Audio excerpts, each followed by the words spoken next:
अस्सलाम वालेकुम, this is maker by Lubna. खुशामदीद मेरे यूट्यूब चैनल पे। उम्मीद है आप सब खैरियत से होंगे। आज मैं आपके साथ बहुत खूबसूरत डाई शेयर कर रही हूँ। ये सिल्वर ग्रीन कलर इनका मैंने किया है, बहुत ही खूबसूरत, और मेरे क्लाइंट को भी बहुत सूट भी किया, बहुत पसंद भी आया। उम्मीद है कि आपको भी अच्छा लगेगा।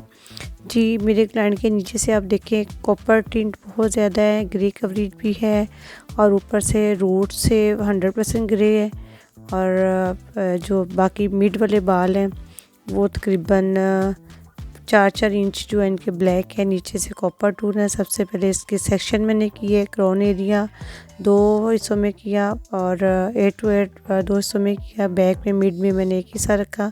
सबसे पहले मैंने फोरहेड पे जो सेक्शन लिया उसको मैंने ब्रीक स्टिक निकाली, बहुत ब्रीक, क्योंकि इनके बाल बहुत पतले थे और बहुत ही बेबी हेयर थे। बहुत मुश्किल से इनका ये स्टेप पकड़ा जाता था। स्टेप बाय स्टेप इसी तरह मैंने किया। अब मैंने फ्रंट का एरिया इनका कर लिया, इनका मुकम्मल किया, और साथ साथ मैं इनकी मिक्सिंग बताती जाऊँ कि सबसे पहले मैंने जो कलर अप्लाई किया, क्योंकि हमें ब्लॉन्ड कलर में जाना था, तो मैंने फॉर्मेजी का इनका लिया मैंने 9SB, और साथ US प्लस लिया मैंने 9SB भी 1 ट्यूब और US प्लस भी 1 ट्यूब, और इसमें मैंने इनका लिया डायमंड लाइटर जो डस्ट है वो 1 स्कूप इसका मैंने लिया, और मैंने इसमें 40 वाली यूज़ किया। इनको मैंने मिक्स करके मिक्सर इनके बालों में लगाया। अब ये देखिए फ्रंट का मैंने कर लिया है। अब मैं एयर टू एयर पार्टीशन पे भी इनका स्टेप बाय स्टेप जो है ना इनकी स्टिक उठा रही हूँ, और बहुत बारीक स्टिक ली है क्योंकि इनके बाल ज़्यादा हैवी नहीं थे और इन्हें इतनी ज़्यादा मोटी स्टिक लेनी भी नहीं थी। एक एक स्टेप मैं इनका वो स्टिक वाला उठा रही हूँ और एक स्टेप सादा बालों को छोड़ रही हूँ, क्योंकि मैं फाइल पेपर से काम कर रही हूँ। जी, इसी तरह ये देखिए मैंने स्टेप लिया और इनका करते हुए इसी तरह मैंने जो अब राइट और लेफ़्ट दोनों किए। अब मैं नेप एरिया पे आ गई हूँ। नेप एरिया पे भी मैंने इसी तरह एक स्टेप फुल लिया और फिर एक स्टेप को डाई करते हुए कलर लगाते हुए उसके बाद जो एक स्टेप मैंने सिंपल रखा। स्टेप बाय स्टेप हम इसी तरह काम करेंगे, और आपको बहुत अच्छी तरह कलर लगाना होता है। ब्रश को थोड़ा सा दबा के चलाते होते हैं ताकि बाल ड्राई होते हैं, कोई भी बाल अंदर से बगैर कलर लगे ना रह जाए ना। हमने इस चीज़ का ख़ुसूसी ख्याल रखना चाहिए। और सबसे पहले जो मैंने काम किया, बालों को सेशन करने से पहले मैंने हीट प्रोटेक्टर स्प्रे है फ्रॉमेजी का, मैंने वो फुल बालों में अप्लाई किया, और थोड़ा सा उसको ड्राई करने के बाद फिर मैंने इसको बालों में सेशन किया। सेक्शन करने के बाद मैंने इनको जो है ना कलर अप्लाई करना शुरू किया। ये देखिए मैंने एक स्टेप मैंने दिखाया कि कलर किया, फिर एक स्टेप मैंने छोड़ा। अब उसके बाद फिर मैंने दूसरा स्टेप निकाला और उस पर ये मैं कलर अप्लाई कर ली हूँ। जो हमारा फ्रंट वाला एरिया होता है, स्टार्ट में 3 स्टेप उस पर हम स्टिक उठाते हैं, उसके बाद पूरा फाइल पेपर हम लगाते हैं। इसी तरह 8 टू 8 पार्टीशन पे भी इसी तरह फ्रंट पे 3 स्टेप हम स्टिक उठाते हैं, और उसके बाद हम जो है ना पूरा फाइल पेपर इनका लगाते हैं। ये देखिए जी, जैसे से हम काम करते जा रहे हैं वैसे वैसे इनके कलर होता जा रहा है, और उसको खोलते जा रहे हैं। जहाँ से थोड़ा सा फील हो रहा है वहाँ पे दोबारा हल्का सा कलर अप्लाई कर दिया, क्योंकि हमने पहले जो मिक्सर तैयार किया होता है उसकी स्पीड काफ़ी हद तक कम हो जाती है, तो इसलिए इसको दोबारा अप्लाई करने से बाल डैमेज नहीं होते। जब आप हीट प्रोटेक्टर स्प्रे यूज़ कर लेते हो तो उससे भी बहुत ज़्यादा फ़र्क पड़ जाता है। मैं इसमें थोड़ा सा 1 स्कूप कह लें कि जो आपका ये होता है हेयर ट्रीटमेंट, मैं वो भी डालती हूँ। वो भी बालों को काफ़ी हद तक सेफ रखता है, क्योंकि इन्होंने बहुत ज़्यादा मेहंदी पहले अप्लाई की हुई थी, लेकिन फिर इन्होंने मेरे से बेस कलर भी अप्लाई करवाया। आसासन की मेहंदी काफ़ी कम हो गई हुई थी, तो बाकी बहरहाल ये कलर अप्लाई करती रहती हैं।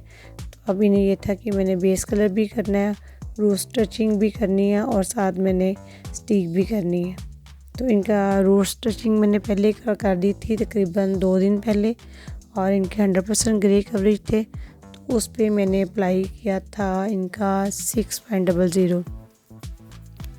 तो अच्छा इनका ग्रे कवरेज हो गया था। आज हमने इनका जो है ना सिर्फ मैंने वो रूट्स पे अप्लाई किया था, मैंने लेंथ पे नहीं अप्लाई किया था। तो आज साथों साथ उनका बाकी सारा काम करेंगे। ये देखिए स्टेप स्टेप हम इसको खोल रहे हैं और साथ साथ जो कलर आता जा रहा है उसको खोलते जा रहे हैं। हाँ, कहीं आपको कोई ऐसा स्टेप जहाँ पे आपको देखिए जहाँ से थोड़ा सा पैच है तो वहाँ पे थोड़ा सा मिक्सिंग करें। मिक्सिंग करने के बाद अगर आपको लगे कि ज़्यादा कॉपर टिंट है तो वहाँ पे एक दफ़ा दोबारा फिर अप्लाई हल्का सा कर दें, तो इंशाल्लाह ताला आपका जो है ना बहुत अच्छा रिज़ल्ट आ जाता है। ये देखिए बहुत अच्छा रिज़ल्ट आ रहा है जैसे नहीं चाहिए था जी। और इसको जब मैंने वॉश करना है तो मैंने फमेज़ी का जो ब्लू शैम्पू है मैंने वो लिया और उसमें मैंने 7NP कलर मिक्स किया, 10 वाली मिक्स किया, उसके साथ उसको वॉश किया। जो हल्का हल्का इनका थोड़ा सा भी लाइट गोल्ड कलर थोड़ा सा टिंट था कहीं कहीं, तो वो भी इनका क्लियर हो गया जी। क्योंकि अभी मैं खोल रही हूँ वो आप देख रहे हो, तो मैंने कहा साथ साथ टाइम वेस्ट करने की बजाय मैं आपको साथ साथ बताती जाऊँगी क्या क्या मैंने किया। कोशिश तो पूरी है कि आपको पूरा स्टेप हर चीज़ दिखाई जाए, लेकिन वीडियो बहुत ज़्यादा लंबी हो जाती है और ये होता है कि आप बोर ना हो जाए, आपको समझ भी आ जाए और आपका टाइम भी ज़्यादा हम लोग ना लें। तो उम्मीद है कि आपको समझ आ रही होगी और please like share comments on my video and subscribe to my YouTube channel. बहुत शुक्रिया। ये देखिए मैं टोटल आपको खोलते हुए दिखा रही हूँ कि बस एंड पे हमने जो अपना कलर नैप एरिया पे लगाया वहाँ पे थोड़ा सा टाइम लगा, क्योंकि उसको कुछ टाइम लगा रहना था तो फिर ही कलर आना था। फ्रंट पे जो है जैसे से हम लगाते जाते हैं पीछे जाते जाते हैं उसको एक पूरा टाइम प्रॉपर मिल जाता है, तकरीबन 30-40 मिनट में हमारा अच्छा हो जाता है। कुछ जगह पे हो जाता है जहाँ पे कोई कॉपर के कलर होता है, जहाँ पे ये खुद अप्लाई बार बार घर में जब ग्रे कवरेज करते हैं तो उससे बहुत फ़र्क पड़ता है। कहीं पे कलर कम लगता है, कहीं पे ज़्यादा लगता है। और जब इसको मैंने वॉश बेसन पे वॉश करने के बाद अब मैंने ये ग्रीन कलर लिया, इसका अगोरा का मैंने 0330 ये लिया और उसको मैंने 10 वॉल्यूम के साथ मिक्स करते हुए मैंने इसको इनके बालों पे अप्लाई करना है। ये मैंने जब इनका ब्लू शैम्पू और ये सारे मिक्सिंग जो मैंने आपको बताई है वॉश करने के बाद मेरा ये रिज़ल्ट था। और फिर उसके बाद मैंने इन पे ग्रीन कलर अप्लाई किया 10 वॉल्यूम के साथ, 033 कलर अप्लाई किया। अप्लाई करने के बाद वॉश किया, फिर मैंने इन पे हेयर ट्रीटमेंट अप्लाई किया, उसको 10 मिनट छोड़ा। उसके बाद मैंने ये इन बालों को स्ट्रेट किया। ये आपके सामने लुक है और बहुत ही खूबसूरत इनकी लुक आई है। उम्मीद है कि आपको भी अच्छा लगा होगा। जज़ाकल्लाह जी, दुआ में याद रखिएगा।